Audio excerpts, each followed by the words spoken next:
And we hear people talk about the new Jerusalem. We hear people talk about the coming change of something that's going to come and fix it all.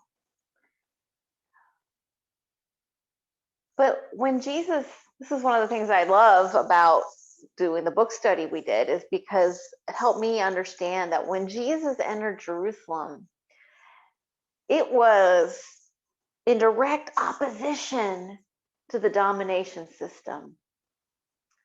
He wasn't just showing up for Passover in Jerusalem. He was showing up in a way that was saying, what I represent is something different. He was saying everyone belongs and everyone is worthy. Right now. He wasn't saying someday. He was saying everyone now. And he was saying any system that harms the least of these is in opposition to the kingdom of God. Now, some of us go, kingdom, that's not language we're used to. You could say realm of God, or whatever word works for you.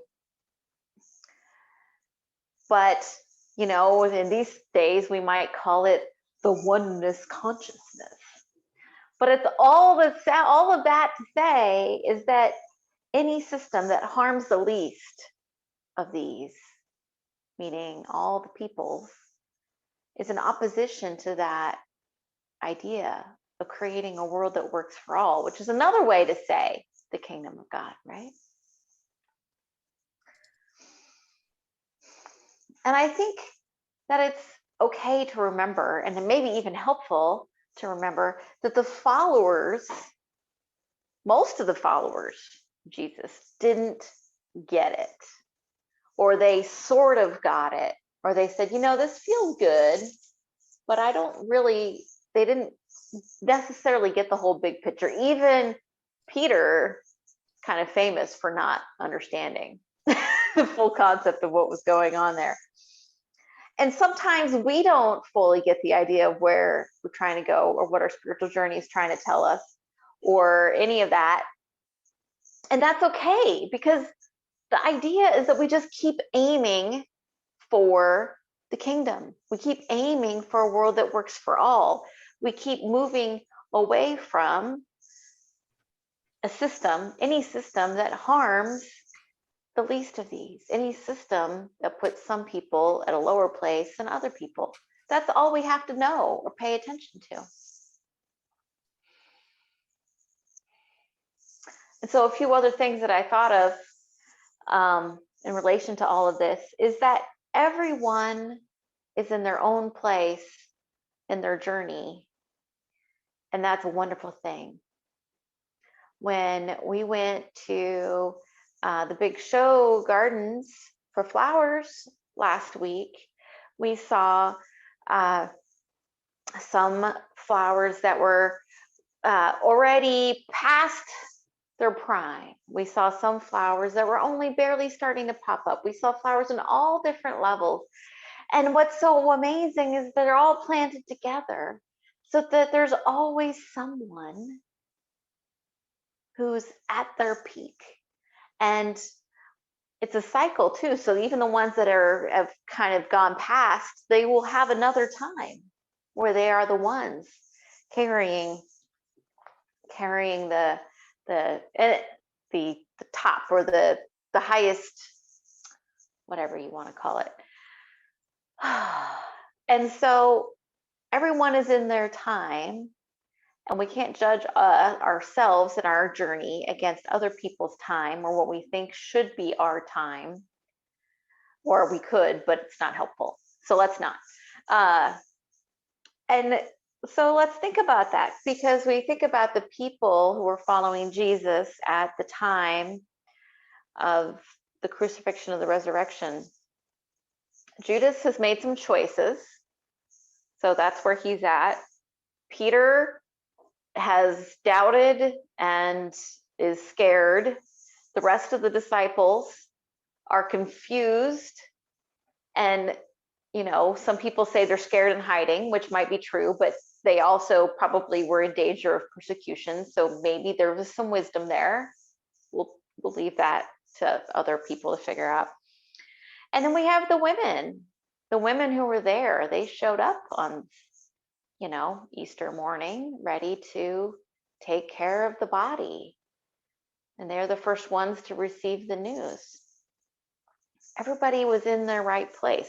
We assume that was probably also the most safe at that time for the women to show up because, well, it's complicated. But the point is we're all in our right place doing our part at the right time. And then later other people do their part. And so let's not worry about it as far as that. But then the other part is when it's our turn, time to go, time to do it, let's not wait. Another thing I saw this week,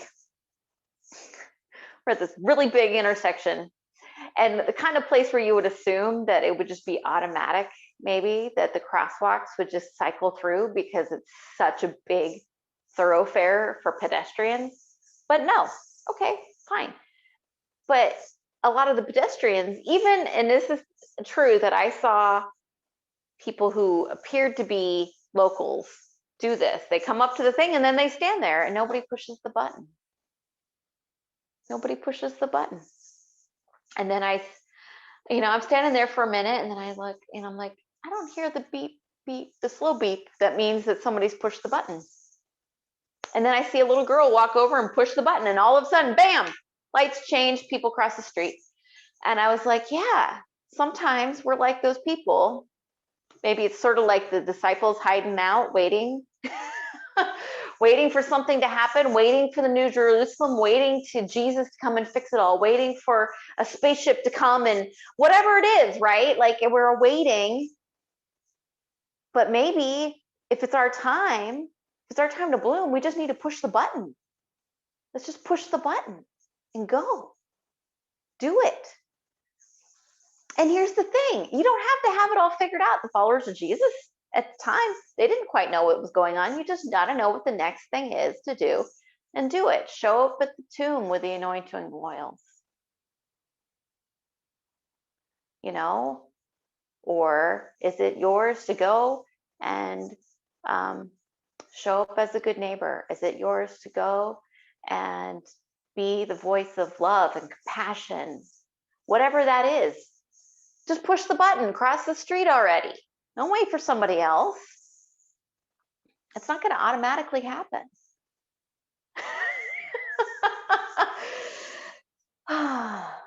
So we all have our part to play. And all of our parts to play and all of our timings are different. And that's a wonderful thing.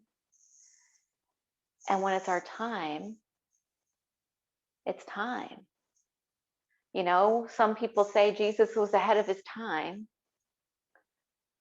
Maybe that's true. And there's been many prophets that have come before and after who've spoken a similar message of taking care of each other, of trusting God, Spirit, Allah, Buddha, whoever you call it.